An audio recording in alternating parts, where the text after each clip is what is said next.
Hello friends, ಎಲ್ಲರಿಗೂ ಮಮತಾ ದಿನಚರಿಗೆ ಸ್ವಾಗತ. ಇವತ್ತಿನ ವಿಡಿಯೋ ಶುರು ಮಾಡ್ತಾಯಿದ್ದೀನಿ. ಇವತ್ತು ಬಂದು ಶುಕ್ರವಾರದ ವಿಡಿಯೋ. ಆಷಾಢ ಮಾಸದ ಮೊದಲನೇ ಶುಕ್ರವಾರ, ಈ ವರ್ಷದ ಮೊದಲನೇ ವಾರ ಶುಕ್ರವಾರ ವಿಡಿಯೋ ಶೇರ್ ಮಾಡ್ಕೊತೀನಿ. ವಿಡಿಯೋನ ಪೂರ್ತಿಯಾಗಿ ನೋಡಿ. ವಿಡಿಯೋ ಇಷ್ಟ ಆದರೆ ಪ್ಲೀಸ್ ಒಂದು ಲೈಕ್ ಮಾಡಿ, ಶೇರ್ ಮಾಡಿ. ನಮ್ಮ ಚಾನಲ್ ಹೊಸದಾಗಿ ನೋಡ್ತಾರೆ ಪ್ಲೀಸ್ ಸಬ್ಸ್ಕ್ರೈಬ್ ಮಾಡ್ಕೊಂಡಾಗೆ ಪಕ್ಕದ ಬೆಲ್ಲೈಕನ್ನ ಪ್ರೆಸ್ ಮಾಡಿ. ನನ್ನ ವಿಡಿಯೋ ನೋಟಿಫಿಕೇಷನ್ ನಿಮಗೆ ಸಿಗ್ತಾ ಇರುತ್ತೆ. ಇವತ್ತು ನಾನು ಗುರುವಾರ ಎಲ್ಲ ಏನು ಕ್ಲೀನ್ ಮಾಡೋಕ್ಕಾಗಿರಲಿಲ್ಲ, ಅಂದರೆ ಗುರುವಾರ ಕ್ಲೀನ್ ಮಾಡೋಂಗಿಲ್ಲ ಪೂಜೆ ರೂಮ್ ಎಲ್ಲ ಏನು. ಹಾಗಾಗಿ ಮನೆಯೆಲ್ಲ ಕ್ಲೀನ್ ಮಾಡಿಕೊಂಡು ಮನೆಯೆಲ್ಲ ನೀಟಾಗಿ ಒರೆಸಿ ಗುಡಿಸಿ ಕ್ಲೀನ್ ಮಾಡಿ ಇಟ್ಕೊಂಡಿದ್ದೆ. ಅದಾದಮೇಲೆ ಶುಕ್ರವಾರ ಬೆಳಗ್ಗೆನೇ ಎಲ್ಲ ಟಿಫನ್ ಎಲ್ಲ ಮಾಡಿ ಮಕ್ಕಳೆಲ್ಲ ಸ್ಕೂಲ್ಗೆ ಕಾಲೇಜ್ಗೆ ಕಳಿಸಿದ್ದಾಯಿತು. ಯಾವಾಗಿದ್ರೂ ಮಾಮೂಲಿ 8:30 ಎಲ್ಲ ಮನೇಲಿ ಖಾಲಿ ಆಗಿಬಿಡ್ತಾರೆ ಮ್ಯಾಕ್ಸಿಮಮ್ಮು. ದಿಶು ಅಂತೂ ಬೆಳಗ್ಗೆ 6:30 ಹೊರಟೋಗ್ಬಿಡ್ತಾನೆ. ಅದಾದಮೇಲೆ ಚಿರು 7 to 7:30 ಒಳಗಡೆ ಅವನು ಸಹ ಹೊರಡ್ತಾನೆ ಸ್ಕೂಲ್ಗೆ. ಅದಾದಮೇಲೆ ಎಲ್ಲ ಕ್ಲೀನಿಂಗೆಲ್ಲ ಮುಗಿಸ್ಕೊಂಡು ಮತ್ತೆ ನಾನಿಲ್ಲಿ ಪೂಜಾ ರೂಮ್ನ ಕ್ಲೀನ್ ಮಾಡೋಣ ಅಂತ ಬಂದಿದ್ದು. ನನಗೆ ಪೂಜಾ ರೂಮ್ ಎಲ್ಲ ಕ್ಲೀನ್ ಮಾಡಬೇಕು ಅಂದರೆ ಕಡಿಮೆ ಅಂದರೆ ಒಂದು 3 to 4 ಅವರ್ ಗ್ಯಾರಂಟಿ ಬೇಕಾಗುತ್ತೆ. ಪೂಜಾ ರೂಮ್ ಎಲ್ಲ ಕ್ಲೀನ್ ಮಾಡಿ ಒರೆಸಿ ಗುಡಿಸಿ ಅದೆಲ್ಲ ಪೂಜೆ ಪಾತ್ರೆ ಎಲ್ಲ ತೊಳ್ಕೊಂಡು ಎಲ್ಲ ಜೋಡಿಸ್ಕೊಂಡೋಕ್ಕೆ ನಿಜವಾಗ್ಲೂ ಆಗೋಗುತ್ತೆ. ಈಗ ರಾಹುಕಾಲ ಶುರುವಾಗೋಯಿತು. ಹೇಗಿದ್ರು ಇನ್ನು ಬೆಳಗ್ಗಿನ ಪೂಜೆ ಅಂತೂ ಮಾಡೋಕ್ಕಾಗಲ್ಲ ಖಂಡಿತವಾಗ್ಲೂ ನನಗೆ. ನಾನೇನಾದರೂ ಗುರುವಾರ ಕ್ಲೀನ್ ಮಾಡಿದ್ರೆ ಶುಕ್ರವಾರ ಈಸಿಯಾಗಿ ನಾನು ಪೂಜೆ ಮಾಡ್ತೀನಿ. ಇಲ್ಲಾಂದರೆ ಖಂಡಿತ ನನಗೆ ಶುಕ್ರವಾರ ಬೆಳಗ್ಗೆ ಪೂಜೆ ಮಾಡೋಕ್ಕಂತೂ ಆಗೋದೇ ಇಲ್ಲ. ಏಕೆಂದರೆ ಅಷ್ಟೊಂದು ಕ್ಲೀನಿಂಗ್ ಕೆಲಸ ಅಂತ ಇರುತ್ತೆ. ಮನೆಯೂ ದೊಡ್ಡದಾಗಿರೋದ್ರಿಂದ ಎರಡೂ ಕ್ಲೀನಿಂಗು ಮನೆ ಕೆಲಸ ಎಲ್ಲ ಮೇಂಟೈನ್ ಮಾಡೋಕ್ಕೆ ಸ್ವಲ್ಪ ರಿಸ್ಕ್ ಅಂತ ಅನಿಸುತ್ತಲ್ವ. ಅದಕ್ಕೋಸ್ಕರ ಸರಿ ಈವ್ನಿಂಗ್ ಗೋಧೂಳಿ ಸಮಯದಲ್ಲಿ ಪೂಜೆ ಮಾಡೋಣ ಅಂತ ಅಂದ್ಕೊಂಡಿದ್ದೆ. ಈವ್ನಿಂಗ್ ಟೈಮ್ ಸಹ ತುಂಬಾ ಒಳ್ಳೆಯದು, ತುಂಬಾ ಶ್ರೇಷ್ಠವಾಗಿರುವಂಥದ್ದು ಲಕ್ಷ್ಮೀ ಅಮ್ಮನವ್ರಿಗಾಗಲಿ. ಯಾಕಂದರೆ ಆ ಟೈಮು ಸಹ ತುಂಬಾ ಇಷ್ಟ. ಬ್ರಾಹ್ಮಿ ಮುಹೂರ್ತ ಎಷ್ಟು ಶ್ರೇಷ್ಠನೋ ಗೋಧೂಳಿ ಸಮಯ ಸಹ ಅಷ್ಟು ಶ್ರೇಷ್ಠವಾಗಿರುತ್ತಲ್ವ. ಅದಕ್ಕೆ ಈವ್ನಿಂಗ್ ಟೈಮಲ್ಲಿ ಪೂಜೆ ಮಾಡಿ ಕಳಶ ಇಕ್ಕೋಣ ಅಂತ ಅಂದ್ಕೊಂಡು ಪ್ಲ್ಯಾನ್ ಮಾಡಿಕೊಂಡು ಇವಾಗೆಲ್ಲ ಪೂಜಾ ರೂಮೆಲ್ಲ ಕ್ಲೀನ್ ಮಾಡ್ಕೊತೀನಿ. ಎಲ್ಲ ಕ್ಲೀನ್ ಮಾಡಿಬಿಟ್ಟು ಫಸ್ಟಿಗೆ ಪೂಜಾ ಪಾತ್ರೆ ಎಲ್ಲ ತೊಳೆದ್ಬಿಟ್ಟು ಅದನ್ನೆಲ್ಲ ಕ್ಲೀನಾಗಿ ಒರೆಸಿ ಕ್ಲೀನಾಗಿ ಎಲ್ಲ ಗಂಧ ಅರಿಶಿನ ಕುಂಕುಮ ಎಲ್ಲ ಇಟ್ಕೊಂಡು ಫಸ್ಟು ಜೋಡಿಸ್ಕೊಂಡ್ಬಿಡ್ತೀನಿ. ಅದಾದಮೇಲೆ ಬೇರೆ ಎಲ್ಲ ಕೆಲಸ ಇರುತ್ತಲ್ಲ, ಮನೇಲಿ ಏನು ಅಡುಗೆ ಕೆಲಸ ಆಗ್ಬೋದು, ಮನೆ ಕ್ಲೀನಿಂಗ್ ಸ್ವಲ್ಪ ಕೆಲಸ ಇರುತ್ತೆ, ಡಸ್ಟಿಂಗ್ ಮಾಡೋದು ಅದು ಇದು ಎಲ್ಲ ನೆನೆ ಗುಡಿಸಿ ಒರೆಸಿದ್ದೆ. ಇವಾಗ ಇನ್ನೊಂದ್ಸರಿ ಗುಡಿಸ್ಕೊಂಡ್ಬಿಟ್ರೆ ಸಾಕಾಗುತ್ತೆ, ನೀಟಾಗಿ ಕ್ಲೀನಾಗಿರುತ್ತೆ ಮನೆ ಅನ್ನೋದು. ಎಷ್ಟೇ ನಾನು ಹಿಂದಿನ ದಿನ ಗುಡಿಸಿ ಒರೆಸಿದ್ರು ಪೂಜೆ ಮಾಡಬೇಕು ಅಂದಾಗ ಸುಮ್ಮನೆ ಅಟ್ಲೀಸ್ಟ್ ಹಾಲು ಕಿಚನು ಕೆಳಗಡೆ ಇರುವಂಥ ರೂಮು ಅಂದರೆ ಕೆಳಗಡೆ ಫ್ಲೋರ್ ಆದರೂ ಕ್ಲೀನಾಗಿ ಗುಡಿಸ್ಕೊಂಡು ಮತ್ತೆ ಮಾಡ್ಕೊಳ್ಳುವಂಥದ್ದು. ಅದು ಮಾಡೋಕ್ಕಾಗಲಿಲ್ಲ, ಇಲ್ಲ ಬ್ರಾಹ್ಮಿ ಮುಹೂರ್ತದಲ್ಲೇ ಮಾಡ್ತೀನಿ ಅಂದಾಗ ದೇವ್ರ ಮನೆ ಅಟ್ಲೀಸ್ಟ್ ನಾನು ಕ್ಲೀನ್ ಮಾಡಿಕೊಂಡು ದೇವ್ರ ಮನೆ ಮಾತ್ರ ಕ್ಲೀನಾಗಿ ಒರೆಸ್ಕೊಂಡು ನಾನು ಪೂಜೆ ಮಾಡ್ಕೋತೀನಿ. ಯಾಕಂದರೆ ಬೆಳಗ್ಗೆನೇ ಮಾಡಬೇಕು ಅಂದರೂ ಸಹ ಅವೆಲ್ಲ ಮಾಡ್ಕೊಂಡಿದ್ಬಿಟ್ರೆ ಅದು ಟೈಮ್ ಹೊಟ್ಟೋಗ್ಬಿಡುತ್ತೆ, ಮತ್ತು ಮಾಮೂಲಿ ರೆಗ್ಯುಲರ್ ಟೈಮ್ ಬಂದುಬಿಡುತ್ತೆ. ಹೇಗಿದ್ದರೂ ನನಗೆ ಇವಾಗ ಬೆಳಗ್ಗೆ ಬ್ರಾಹ್ಮಿ ಮುಹೂರ್ತದಲ್ಲಿ ಪೂಜೆ ಮಾಡೋಕ್ಕಾಗೋದಿಲ್ಲ. ದಿಶು ಬೇರೆ ಬೆಳಗ್ಗೆನೇ ಬೇಗ ಹೋಗೋದ್ರಿಂದ ಎಷ್ಟು ಬೇಗ ಇದ್ದರೂ ಸಹ ಟಿಫನ್ ಮಾಡಬೇಕು, ಅದು ಇದು ಟೆನ್ಷನ್ನೇ ಇರುತ್ತೆ. ಪೂಜೆ ಮಾಡೋಕ್ಕೆ ಮೈಂಡ್ ಯಾವಾಗಲೂ ಫ್ರೀಯಾಗಿರ್ಬೇಕು ನನಗೆ, ಇಲ್ಲಾಂದರೆ ಪೂಜೆ ಮಾಡೋಕ್ಕಾಗೋದಿಲ್ಲ. ಅದಕ್ಕೋಸ್ಕರ ಅವನು ಹೋದ್ಮೇಲೆಲ್ಲ ನಾನು ಮಾಡ್ಕೊಳ್ಳೋಣ ಅಂತ ಸುಮ್ಮನೆ ಆಗಿಬಿಟ್ಟಿರ್ತೀನಿ. ಮಾಮೂಲಿ 10-10:30 ಒಳಗಡೆ ಮಾಡ್ಕೋತಾ ಇದ್ದೆ ಈ ನಡುವೆ ಎಲ್ಲ ಪೂಜೆನ. ಬಟ್ ಈ ಟೈಮ್ ಮಾತ್ರ ಆಗಲಿಲ್ಲ. ಅದೇ ಪೂಜಾ ರೂಮೆಲ್ಲ ಕ್ಲೀನ್ ಮಾಡಬೇಕಾಗಿತ್ತಲ್ವ, ಅದಕ್ಕೋಸ್ಕರ ಎಲ್ಲ ಕ್ಲೀನ್ ಮಾಡ್ಕೊಂಡು ಎಲ್ಲ ತೊಳೆದು ಇಟ್ಕೋತಾ ಇದ್ದೀನಿ. ಇಲ್ಲಿ ಬಂದುಬಿಟ್ಟು ಹಿತ್ತಳದೆಲ್ಲ ಫಸ್ಟಿಗೆ ಬೆಳ್ಳಿದೆಲ್ಲ ತೊಳ್ಕೊಂಬಿಟ್ಟೆ. ಬೆಳ್ಳಿದೆಲ್ಲ ಕೋಲ್ಗೇಟ್ ಪೌಡ್ರ್ ಬರುತ್ತಲ್ಲ, ಅದನ್ನು ಹಾಕ್ಕೊಂಡು ಕ್ಲೀನ್ ಮಾಡ್ಕೊತೀನಿ. ತುಂಬ ಚೆನ್ನಾಗಿರುತ್ತೆ. ಒಂದು ವಾರದವರೆಗೆ ಅಲ್ಲ, ಒಂದು ವಾರ ಒಂದಷ್ಟು 15 ದಿನ ಇಕ್ಕಿದ್ರು ಸಹ ಅದು ಶೈನಿಂಗ್ ಆಗೇ ಇರುತ್ತೆ, ಶೈನಿಂಗ್ ಹೋಗೋದಿಲ್ಲ. ಅದೆಲ್ಲ ಕೋಲ್ಗೇಟ್ ಪೌಡ್ರ್ ಹಾಕಿ ತೊಳ್ಕೊಂಡ್ಬಿಟ್ಟೆ. ಇವಾಗ ನೆಕ್ಸ್ಟ್ ಬಂದುಬಿಟ್ಟು ಹಿತ್ತಳದೆಲ್ಲ ಒಂದು ಲಿಕ್ವಿಡ್ ಹಾಕ್ಕೋತೀನಲ್ಲ, ನಾನು ಇವಾಗ ರೆಗ್ಯುಲರಾಗಿ ಯೂಸ್ ಮಾಡುವಂಥದ್ದು ಲಿಕ್ವಿಡ್ಡು. ಅದೇ ಲಿಕ್ವಿಡ್ ಹಾಕ್ಬಿಟ್ಟು ಇಲ್ಲಿ ತೊಳ್ಕೊತಾ ಇರುವಂಥದ್ದು. ನೋಡ್ಬೋದು ಲಿಕ್ವಿಡ್ ಸುಮ್ಮನೆ ಹಿಂಗೆ ನಾವು ಅಪ್ಲೈ ಮಾಡಿದ್ರೆ ಸಾಕು, ನೀಟಾಗಿ ಕ್ಲೀನ್ ಆಗಿಬಿಡುತ್ತೆ. ಸ್ವಲ್ಪ ರಿಸ್ಕೇ ತೊಗೊಳೋಂಗಿರೋದಿಲ್ಲ. ಸ್ವಲ್ಪ ಒಂದ್ಸರಿ ಎಲ್ಲ ಫುಲ್ಲಾಗಿ ಕೈಯಲ್ಲಿ ಅಪ್ಲೈ ಮಾಡ್ಕೊಬಿಡ್ತೀನಿ.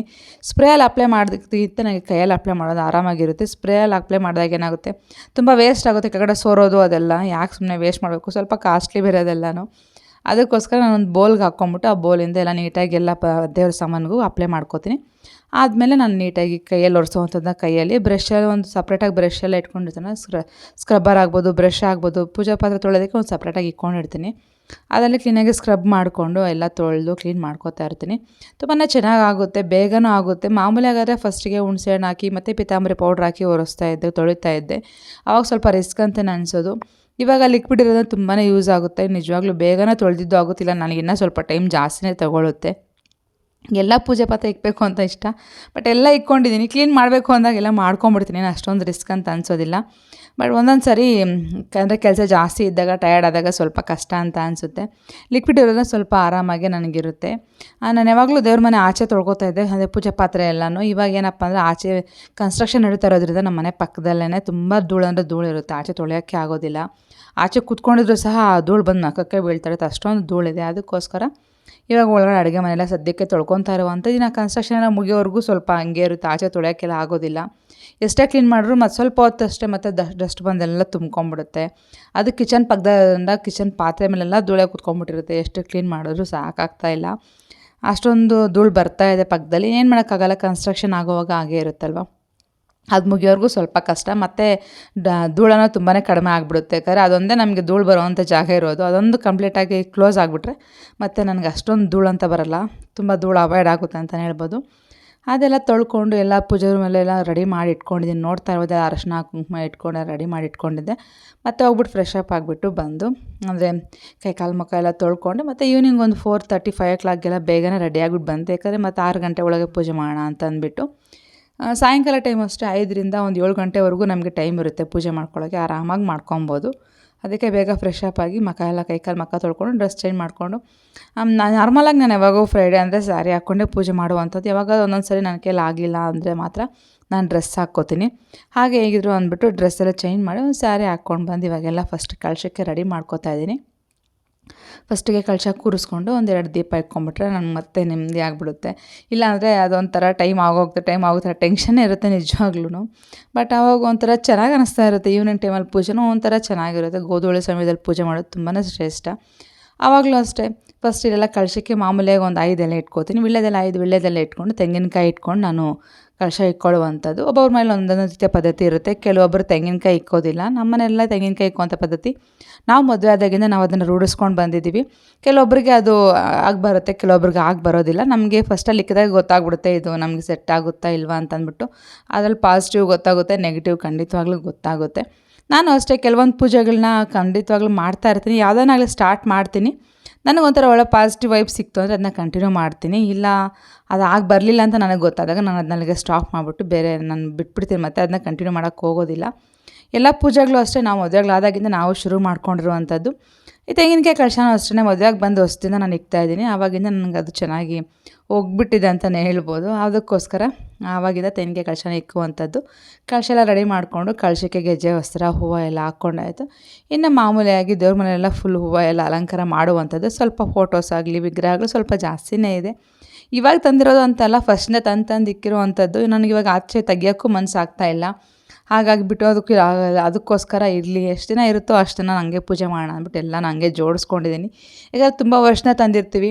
ಮುಂಚೆ ಎಲ್ಲ ಗೊತ್ತಿರಲಿಲ್ಲ ತುಂಬ ಇಕ್ಬಾರ್ದು ಅಂತಂದ್ಬಿಟ್ಟು. ಫಸ್ಟ್ ಮದುವೆ ಆದ ಹೊಸದಿಂದ ನಾನು ಎಲ್ಲೋದ್ರೂ ಅವಾಗೆಲ್ಲ ಹೊಸ ಪ್ಲೇಸಸ್ಗೆ ಹೋಗ್ತಾ ಇದ್ವಲ್ಲ, ಹೋದಾಗೆಲ್ಲ ತಂದು ಇಕ್ಕೊಂಡು ಅಷ್ಟೊಂದು ಫೋಟೋಸ್ ಎಲ್ಲ ಆಗಿಬಿಟ್ಟಿದೆ. ವಿಗ್ರಹಗಳು ಮಾತ್ರ ನಾನು ಇವಾಗ ತಂದ್ಕೊತಾ ಇರುವಂಥದ್ದು. ಬಟ್ ಇವಾಗ ಅದನ್ನು ಸಹ ನಿಲ್ಲಿಸಿದ್ದೀನಿ. ಸಾಕು ಇವಾಗ ಇರೋವಂಥದ್ದು ನನಗೆ ಕರೆಕ್ಟಾಗಿ ದೇವ್ರ ಮನೆಗಿದೆ. ಇನ್ನು ಜಾಸ್ತಿ ತಂದುಬಿಟ್ರೆ ಜಾಸ್ತಿ ಜೋಡ್ಸೋಕ್ಕೂ ಜಾಗ ಆಗೋದಿಲ್ಲ. ಅದಕ್ಕೋಸ್ಕರ ಇವಾಗ ಇರೋದನ್ನ ನಾನು ನೀಟಾಗಿ ಜೋಡಿಸ್ಕೊಂಡು ಅರೇಂಜ್ ಮಾಡ್ಕೊಳ್ಳುವಂಥದ್ದು. ಫೋಟೋಸ್ ಮಾತ್ರ ಇವಾಗ ತರೋದನ್ನ ನಿಲ್ಲಿಸಿದ್ದೀನಿ ಆ್ಯಕ್ಚುಲಿ. ಯಾಕಂದರೆ ಇವಾಗ ತಂದಿರೋದೇ ಎಲ್ಲ ಹಳೆ ಫೋಟೋಸ್ ಅಂದರೆ ತುಂಬ ವರ್ಷನ ತಂದು ಇಕ್ಕೊಂಡಿರುವಂಥದ್ದು. ಅದನ್ನೇ ಪೂಜೆ ಮಾಡ್ಕೋತಾ ಇದ್ದೀನಿ. ಇನ್ನು ಅದೆಲ್ಲ ಏನಾದರೂ ಸ್ವಲ್ಪ ಆದರೆ ಆವಾಗ ಎತ್ಬಿಟ್ಟೆಲ್ಲ ಇಕ್ಬೋದು. ಅವೆಲ್ಲ ಚೆನ್ನಾಗಿರೋದ್ರಿಂದ ಅದನ್ನ ತೆಗಿಯೋಕ್ಕೂ ಮನಸ್ಸಾಗ್ತಾ ಇಲ್ಲ. ಹೊಸ ಮನೆಗೆ ಬಂದಮೇಲೆ ಎಲ್ಲ ತೆಗ್ದಾಕೋಣ ಅಂತ ಅಂದ್ಕೊಂಡೆ. ಬಟ್ ಆದರೂ ಯಾಕೋ ಮನಸ್ಸು ಒಪ್ಪಲಿಲ್ಲ. ಸರಿ ಇರಲಿ, ಎಷ್ಟು ದಿನ ಇರುತ್ತೋ ಅಷ್ಟು ದಿನ ಪೂಜೆ ಮಾಡೋಣ ಅಂದ್ಬಿಟ್ಟು ಅದೆಲ್ಲ ಅರೇಂಜ್ ಮಾಡ್ಕೋತಾ ಇದ್ದೀನಿ. ಎಲ್ಲ ಮನೆ ಒಳಗಡೆ ಎಲ್ಲ ದೇವ್ರಿಗೆಲ್ಲ ಅಲಂಕಾರ ಮುಗಿಸ್ಕೊಂಡು ಇವಾಗ ಹೊರಗಡೆ ಬೃಂದಾವನಕ್ಕೆ ಮತ್ತು ಹೊಸ್ಲಿಗೆಲ್ಲ ಇಕ್ಬೇಕಾಗಿತ್ತು ಹೂವು ಎಲ್ಲ. ಅದಕ್ಕೋಸ್ಕರ ಇಲ್ಲಿ ಸೊಳ್ಳೆ ಕಾಟ ನಮಗೆ ಒಂದು 4:30ಗೆ ಸೊಳ್ಳೆ ಶುರು ಆಗೋಯಿತು. ನಾನು 4:30 ಆಚೆ ಎಲ್ಲ ಕ್ಲೀನ್ ಮಾಡಿಕೊಂಡು ಹೊಸ್ಲಿಗೆಲ್ಲ ರಂಗೋಲಿ ಎಲ್ಲ ಹಾಕ್ಕೊಂಡು ಅರಿಶಿನ ಕುಂಕುಮ ಎಲ್ಲ ಇಟ್ಕೊಂಡ್ಬಿಟ್ಟಿದ್ದೆ. ಆವಾಗಲೇ ಸೊಳ್ಳೆ ಇರೋಕ್ಕಾಗಲ್ಲ. ನಮಗೆ ಸೊಳ್ಳೆ ಮಾತ್ರ ತುಂಬಾ ಕಾಟ ಇದೆ. ಡೋರ್ ತೆಗೆದು ಪೂಜೆ ಮಾಡೋಕ್ಕೆ ಆಗೋದಿಲ್ಲ. ಈವ್ನಿಂಗ್ ಆಗಲಿ ಬೆಳಗ್ಗೆ ಆಗಲಿ ಯಾವ ಟೈಮ್ ಆಗಲಿ. ಡೇ ಟೈಮಲ್ಲೂ ಅಷ್ಟೇ ಸೊಳ್ಳೆ ಬರ್ತಾನೇ ಇರುತ್ತೆ. ಒಳ್ಳೆ ನೊಣಗಳ ಥರ ಮನೆ ಮುಂದೆ ಡೋರ್ ಮುಂದೆ ಓಡಾಡ್ತಾ ಇರ್ತವೆ. ಅದಕ್ಕೆ ತೆಗಿಯೋದಿಲ್ಲ ನಾನು. ಡೋರ್ ಹಾಕ್ಕೊಂಡೇ ಪೂಜೆ ಮಾಡ್ತೀನಿ. ಏನು ಮಾಡೋಕ್ಕಾಗಲ್ಲ, ಯಾಕಂದ್ರೆ ತುಂಬ ದೊಡ್ಡ ಸೊಳ್ಳೆ ಇರುತ್ತೆ. ಮತ್ತೆ ಕಚ್ಚೋದು, ಮಕ್ಕಳಿಗೆಲ್ಲ ಪ್ರಾಬ್ಲಮ್ ಆಗೋದು, ನಮಗೂ ಸಹ ಪ್ರಾಬ್ಲಮ್ ಆಗುತ್ತಲ್ಲ ಸೊಳ್ಳೆ ಎಲ್ಲ ಕಚ್ಚೋದ್ರಿಂದ. ಯಾಕಪ್ಪ ಅಂದ್ಬಿಟ್ಟು ನಾನು ಡೋರ್ ತೆಗಿಯೋಕ್ಕೆ ಹೋಗೋದಿಲ್ಲ. ಡೋರ್ ಮುಚ್ಕೊಂಡು ಪೂಜೆ ಮಾಡುವಂಥದ್ದು. ಆಚೆ ಎಲ್ಲ ಹೂವು ಎಲ್ಲ ಇಟ್ಬಿಟ್ಟು ಫಸ್ಟ್ ರಂಗೋಲಿ ಎಲ್ಲ ಹಾಕ್ಬಿಟ್ಟು ಅರಿಶಿನ ಕುಂಕುಮ ಎಲ್ಲ ಇಟ್ಕೊಂಡ್ಬಿಟ್ಟಿದ್ದೆ. ಇವಾಗ ಬರೀ ಹೂವು ಹಾಕ್ಬಿಟ್ಟು ಬಂದೆ ಆಚೆ ಎಲ್ಲನೂ. ಮತ್ತು ಇವಾಗೆ ಮನೆ ಒಳಗಡೆ ದೀಪ ಹಚ್ಕೊತಾ ಇರುವಂಥದ್ದು. ಫಸ್ಟಿಗೆ ಎಲ್ಲ ಕಡೆ ದೀಪ ಹಚ್ಬಿಟ್ಟು ಇಟ್ಬಿಡ್ತೀನಿ. ಅದಾದಮೇಲೆ ಆಚೆ ಹೋಗಿ ಪೂಜೆ ಮಾಡ್ಕೊಂಡು ಬಂದು ಮತ್ತೆ ಮನೆ ಒಳಗಡೆ ಪೂಜೆ ಮಾಡ್ಕೊಳ್ಳುವಂಥದ್ದು. ಯಾಕಂದ್ರೆ ಆಚೆ ಮುಗಿಸ್ಕೊಂಬಂದರೆ ಸ್ವಲ್ಪ ಮನೇಲಿ ಕೂತ್ಕೊಂಡು ಸ್ವಲ್ಪ ನಿಧಾನವಾಗಿ ಮಾಡ್ಕೋತೀನಿ. ಫಸ್ಟಿಗೆ ಆಚೆ ಯಾವಾಗಲೂ ಅಷ್ಟೇ ಫಸ್ಟು ಬೃಂದಾವನಕ್ಕೆ ಮತ್ತು ನಮ್ಮ ಮನೆ ಹೊಸ್ತಲು ದ್ವಾರಕ್ಕೆ ಫಸ್ಟ್ ಪೂಜೆ ಮಾಡುವಂಥದ್ದು ತುಂಬಾ ಶ್ರೇಷ್ಠ. ಮನೆ ಒಳಗಡೆ ಫಸ್ಟ್ ಆಚೆಯಿಂದನೇ ಒಳಗಡೆ ಬರುವಂಥದ್ದಲ್ವ. ಏನೇ ಆಗಲಿ, ಒಂದು ಒಳ್ಳೇದಾಗಲಿ ಒಂದು ಕೆಟ್ಟದಾಗಲಿ, ಫಸ್ಟ್ ಏನು ಒಳಗಡೆ ಬರಬೇಕು ಅಂದ್ರೂ ಮನೆ ಹೊರಗಡೆಯಿಂದನೇ ಬರುವಂಥದ್ದು, ನಮ್ಮ ದ್ವಾರದಿಂದ ಬರುವಂಥದ್ದು. ಅದಕ್ಕೆ ಫಸ್ಟಿಗೆ ಆಚೆ ಬಾಗಿಲಿಗೆ ಎಲ್ಲ ಪೂಜೆ ಮಾಡಿಕೊಂಡು ಮತ್ತು ಬೃಂದಾವನಕ್ಕೆಲ್ಲ ಪೂಜೆ ಮಾಡಿ ಮತ್ತು ಒಳಗಡೆ ಬಂದು ಪೂಜೆ ಮಾಡುವಂಥದ್ದು. ಇವಾಗ ಆಚೆ ಸಹ ಫಸ್ಟ್ ದೀಪ ಹಚ್ತಾ ಇದ್ದೀನಿ. ನೋಡ್ತಾ ಇರ್ಬೋದು, ಈ ಕಡೆಯಿಂದ ಬಿಸಿಲು ಬೀಳ್ತಾ ಇತ್ತು ನಮಗೆ. ಅಂದರೆ ಸೂರ್ಯ ಮುಳುಗೋ ಕಡೆಯಿಂದನೂ ಬಿಸಿಲು ಬೀಳುತ್ತೆ, ಸೂರ್ಯ ಹುಟ್ಟೋ ಕಡೆಯಿಂದನೂ ಬಿಸಿಲು ಬೀಳುತ್ತೆ ಮನೆ ಮುಂದೆ ಮಾತ್ರ. ಇನ್ನೂ ಸ್ವಲ್ಪ ಖಾಲಿ ಪ್ಲೇಸಸ್ ಇರೋದ್ರಿಂದ ಬೀಳ್ತಾ ಇರುತ್ತೆ. ಇನ್ನು ಸ್ವಲ್ಪ ದಿನ ಮತ್ತೆ ಒಂದು ಕಡೆ ಕವರ್ ಆಗಿಬಿಡುತ್ತೆ ಅಂತ ಅನಿಸುತ್ತೆ. ಚೆನ್ನಾಗಿತ್ತು ಆ ಬಿಸಿಲಲ್ಲಿ ಪೂಜೆ ಮಾಡೋದಕ್ಕೂ ಸಹ ಒಂಥರ ಚೆನ್ನಾಗಿ ಅನ್ನಿಸ್ತಾ ಇತ್ತು. ಯಾಕಂದರೆ ಯಾವಾಗಲೂ ಮಾಮೂಲಿಯಾಗಿ ರೆಗ್ಯುಲರಾಗಿ ನಾನು ದೀಪ ಹಚ್ತೀನಿ ಸಾಯಂಕಾಲ ಟೈಮು. ಬಟ್ ಇವತ್ತು ಕಳಶ ಎಲ್ಲ ಇಕ್ಕಿ ಇವತ್ತೇ ಪೂಜೆ ಮಾಡ್ತಾರೆ. ನಾನು ಸಾಮಾನ್ಯವಾಗಿ ಬೆಳಗ್ಗೆ ಟೈಮ್ ಕಳಶ ಇಕ್ಬಿಡ್ತೀನಿ. ಯಾವಾಗಾದ್ರೂ ಒಂದೊಂದು ಸರಿ ಈ ರೀತಿಯಾಗಿ ಆಗುತ್ತೆ. ಇವಾಗ ಬಾಗಿಲೆಲ್ಲ ಪೂಜೆ ಅಂದರೆ ದೀಪ ಎಲ್ಲ ಇಕ್ಕಿ ಪೂಜೆ ಎಲ್ಲ ಮುಗಿಸ್ಕೊಂಡಾಗಿದೆ. ಇನ್ನು ಏನಿದ್ರು ಮನೆ ಒಳಗಡೆ ಪೂಜೆ ಮಾಡ್ಕೊಳ್ಳುವಂಥದ್ದು. ದೀಪ ಎಲ್ಲ ಆವಾಗಲೇ ಅಂಟಿಸಿದ್ದೆ ಏಕಾರತಿಯಿಂದ. ನಾನು ಯಾವಾಗೂ ರೆಗ್ಯುಲರಾಗಿ ಏಕಾರತಿ ಇಟ್ಕೊಂಡು ಪೂಜೆ ಮಾಡುವಂಥದ್ದು. ಏಕಾರತಿಯಿಂದ ಎಲ್ಲ ದೀಪ ಎಲ್ಲ ಅಂಟಿಸಿದ್ದೀನಿ. ಇವತ್ತು ಇನ್ನೊಂದಪ್ಪ ಅಂದರೆ ನಾನು ಉಪ್ಪುದೀಪ ಸಹ ಇಟ್ಕೊಂಡೆ. ಯಾವಾಗಲೂ ಬೆಳಗ್ಗೆ ಟೈಮ್ ಉಪ್ಪುದೀಪ ಇಕ್ತಾಯಿದ್ದೆ. ಈ ನಡುವೆ ಉಪ್ಪುದೀಪ ಇಕ್ಕೋಕ್ಕಾಗಲಿಲ್ಲ ಅಂತ ಬಿಟ್ಬಿಟ್ಟಿದ್ದೆ ತುಂಬ ದಿನದಿಂದ. ಬಟ್ ಏನೋ ಒಂಥರ ನಾನು ಏನೋ ಕಳ್ಕೊಂಡಾಗ ಅನ್ನಿಸ್ತಾ ಇತ್ತು. ಶುಕ್ರವಾರ ಬಂದರೆ ಏನೋ ಇಕ್ಲಿಲ್ಲ, ಏನೋ ಮಾಡಲಿಲ್ಲ ಅಂತ ಒಂಥರ ಫೀಲ್ ಆಗ್ತಾ ಇರುತ್ತೆ. ನಾನು ಫಸ್ಟ್ ರೂಢಿ ಮಾಡ್ಕೊಂಬಿಟ್ಟು ಒಂದು 2 ವರ್ಷದಿಂದ ಇವಾಗ ಇಕ್ಕಿಲ್ಲ ಅಂದರೆ ನನಗೆ ಮನಸ್ಸೇ ಒಪ್ತಾ ಇರಲಿಲ್ಲ. ಫೈನಲಾಗಿ ಇವತ್ತು ಹೇಗಿದ್ರು ಆಷಾಢ ಶುಕ್ರವಾರ ಮತ್ತೆ ಶುರು ಮಾಡೋಣ, ಯಾವಾಗ ಅದೆಷ್ಟು ದಿನ ಆದರೆ ಅಷ್ಟು ದಿನ ಇಕ್ಕೋಣ ಅಂದ್ಬಿಟ್ಟು ಇವಾಗ ಮತ್ತೆ ಉಪ್ಪುದೀಪನ ಶುರು ಮಾಡಿರುವಂಥದ್ದು. ಏನೋ ಒಂಥರ ನನಗೆ ಸಂತೋಷ ಆಗುತ್ತೆ, ಒಂಥರ ತೃಪ್ತಿ ಅಂತ ಅನಿಸುತ್ತೆ. ನಾವೇನು ಪೂಜೆ ಮಾಡ್ತಾ ಇರ್ತೀವೋ ಅದರಿಂದ ನಾವು ಅದೇ ಒಂದು ಒಳ್ಳೆ ಪಾಸಿಟಿವ್ ಅಂತ ಇದ್ದಾಗ ಅದನ್ನ ಬಿಟ್ಬಿಟ್ರೆ ಮನಸ್ಸು ಒಪ್ಪೋದೇ ಇಲ್ಲ ಖಂಡಿತವಾಗ್ಲೂ. ನನಗೂ ಅಷ್ಟೇ ಅದು ಕೊರಗ್ತಾನೆ ಇತ್ತು ಈ ನಡುವೆ. ಯಾಕಂದರೆ ಆಗ್ತಾನೆ ಇರಲಿಲ್ಲ, ಬೆಳಗ್ಗೆ ಟೈಮ್ ಆಗ್ತಾ ಇರಲಿಲ್ಲ. ನಾನು ಕಳಶ ಇಕ್ಕೋದೆ 10:30 ಆಗೋಗ್ತಾ ಇತ್ತು. ಮತ್ತು ಆವಾಗ ಉಪ್ಪುದೀಪ ಅಂದರೆ ನನಗೆ ಇಷ್ಟ ಆಗೋಲ್ಲ. ಇಲ್ಲ ಬೆಳಗ್ಗೆ ಇಕ್ಬೇಕಿಲ್ಲ, ಸಾಯಂಕಾಲ ಇಕ್ಬೇಕು. ಸಾಯಂಕಾಲ ಟೈಮ್ ಬೇಡ ಅಂತ ಅಂದ್ಕೊಂಡಿದ್ದೆ. ಬಟ್ ಇವಾಗ ಏನು ಮಾಡೋಕ್ಕಾಗೋದಿಲ್ಲ. ದಿಶು ಬೇಗ ಹೋಗೋದ್ರಿಂದ ನನಗೆ ಬೆಳಗ್ಗೆ ಟೈಮು ದೀಪ ಇಕ್ಕಿ ಮಾಡೋದಕ್ಕಾಗೋದಿಲ್ಲ. ಯಾಕಂದರೆ ಎಷ್ಟೇ ನಾವು ಬೇಗ ಇದ್ದರೂ ಸಹ ಮತ್ತು 6 ಗಂಟೆ ಅಷ್ಟೊತ್ತಿಗೆ ಟಿಫನ್ ರೆಡಿ ಆಗಬೇಕು, ಲಂಚ್ ಬಾಕ್ಸ್ ರೆಡಿ ಆಗಬೇಕು. ಆ ಟೆನ್ಷನ್ ಇರುತ್ತೆ, ಪೂಜೆ ಮಾಡೋಕ್ಕೆ ನೆಮ್ಮದಿ ಇರೋದಿಲ್ಲ.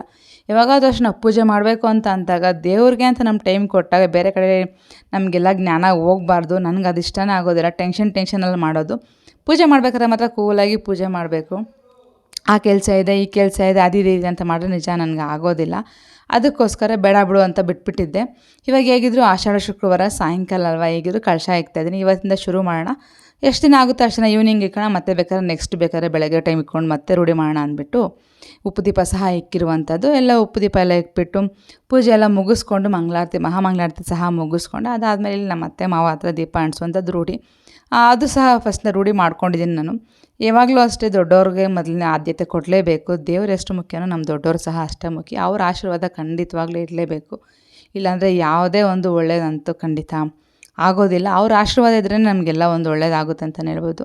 ಹಾಗಾಗಿ ನಾನು ಫಸ್ಟ್ ಇಲ್ಲಿ ದೊಡ್ಡವ್ರ ಹತ್ರ ಸಹ ಅಂದರೆ ಅದು ದೀಪ ಅಂಟಿಸಿ ಉದ್ಬತ್ತಿನ ಅಂಟಿಸಿಕ್ಕುವಂಥದ್ದು ವಾಡಿಕೆ. ಯಾರೇ ಆಗಲಿ ನಮ್ಮ ಮನೇಲಿ ಯಾರಾದರೂ ಅಂಟಿಸಲಿ ದೀಪನ ಅಲ್ಲಿ ಅಂಟಿಸ್ತೀವಿ. ದೇವ್ರ ಮೇಲೆ ಹೆಂಗೆ ಅಂಟಿಸ್ತೀವೋ ಅಲ್ಲೂ ಸಹ ಅಂಟಿಸ್ತೀವಿ. ಪೂಜೆ ಎಲ್ಲ ಮುಗಿಸ್ಕೊಂಡಾದ್ಮೇಲೆ ಧೂಪನೂ ಅಷ್ಟೇ ಯಾವಾಗಲೂ ಹಾಕ್ತೀವಿ. ಶುಕ್ರವಾರ ಮಾತ್ರ ಸಾಯಂಕಾಲ ಟೈಮು ತುಂಬಾ ಒಳ್ಳೆಯದು ಧೂಪ ಹಾಕುವಂಥದ್ದು. ಯಾರಾದರೂ ಬೇಕಾದ್ರೆ ಟ್ರೈ ಮಾಡಿ ನೋಡಿ, ತುಂಬ ಒಳ್ಳೆ ಪಾಸಿಟಿವ್ ವೈಬ್ಸ್ ಕೊಡುತ್ತೆ ಮನೇಲಿ ಅಂತಲೇ ಹೇಳ್ಬೋದು. ಬೇರೆ ದಿನ ಹಾಕೋಕ್ಕಾಗಿಲ್ಲ ಅಂದರೂ ಪರವಾಗಿಲ್ಲ, ಫ್ರೈಡೇ ಟೈಮ್ ಈವ್ನಿಂಗ್ ಟೈಮಲ್ಲಿ ಹಾಕ್ರಿ. ತುಂಬಾ ಒಳ್ಳೆಯದು. ಧೂಪ ಹಾಕ್ತಾಯಿದ್ದೀನಿ. ಧೂಪ ಬರೀ ಕಪ್ಪಲ್ಲೇ ಸ್ವಲ್ಪ ಇನ್ನು ಸಾಂಬ್ರಾಣಿ ಇರುತ್ತೆ ಎಕ್ಸ್ಟ್ರಾ, ಅದನ್ನ ಹಾಕ್ತೀನಿ. ಯಾಕಂದರೆ ಕಪ್ಪಲ್ಲಿ ಸಾಂಬ್ರಾಣಿ ಅಷ್ಟೊಂದು ಜಾಸ್ತಿ ಇರೋದಿಲ್ಲ, ನಮ್ಮ ಮನೆಗೆ ಸಾಕಾಗೋದಿಲ್ಲ ಅಷ್ಟೊಂದು. ಆ ಕಪ್ಪಲ್ಲಿ ಹಾಕುವಂಥದ್ದು. ಆ ಕಪ್ಪಿಗೆ ನೀನು ಸ್ವಲ್ಪ ಸಾಂಬ್ರಾಣಿ, 1-2 ಏಲಕ್ಕಿ, 1-2 ಲವಂಗ ಆ ರೀತಿಯಾಗಿ ಹಾಕ್ಬಿಟ್ಟು ಮನೆ ಪೂರ್ತಿಯಾಗಿ ಧೂಪ ತೋರಿಸುವಂಥದ್ದು. ಮುಖ್ಯವಾಗಿ ಮೈನ್ ಡೋರಿಂದ ತೋರಿಸ್ಕೊಂಬರ್ಬೇಕು. ಯಾವುದೇ ಡೋರ್ ಆಗಲಿ ಡೋರಿಂದ ತೋರಿಸ್ಕೊಂಬಂದು ತುಂಬಾ ಒಳ್ಳೆಯದು. ಮನೆಯೆಲ್ಲ ತೋರಿಸ್ಕೊಂಡು ಬಂದು ಇಲ್ಲಿ ದೇವ್ರ ಮನೆ ಹತ್ರ ಇಕ್ಬಿಡ್ತೀನಿ. ಆವಾಗ ಅದೇ ಫುಲ್ಲಾಗಿ ಸ್ಪ್ರೆಡ್ ಆಗುತ್ತೆ. ಮಾಮೂಲಿಯಾಗಿ ಕಪ್ಪು ದೀಪ ಹಾಕ್ತೀನಿ. ಡೈಲಿ ಆದರೆ ನಾನು ಮಾಮೂಲಿಯಾಗಿ ಸ್ಟಿಕ್ ಥರ ಬರುತ್ತಲ್ಲ, ಸ್ಟಿಕ್ಸ್ನ ಅಂಟಿಸ್ತಾ ಇರ್ತೀನಿ. ಫ್ರೈಡೇ ಟೈಮು ಮತ್ತು ಟ್ಯೂಸ್ಡೇ ಟೈಮ್ ಮಾತ್ರ ಈವ್ನಿಂಗಲ್ಲಿ ಈ ಥರ ಕಪ್ಪದು ಸಾಂಬ್ರಾಣಿ ತೊಗೊಂಡು ಸಾಂಬ್ರಾಣಿ ಹಾಕುವಂಥದ್ದು.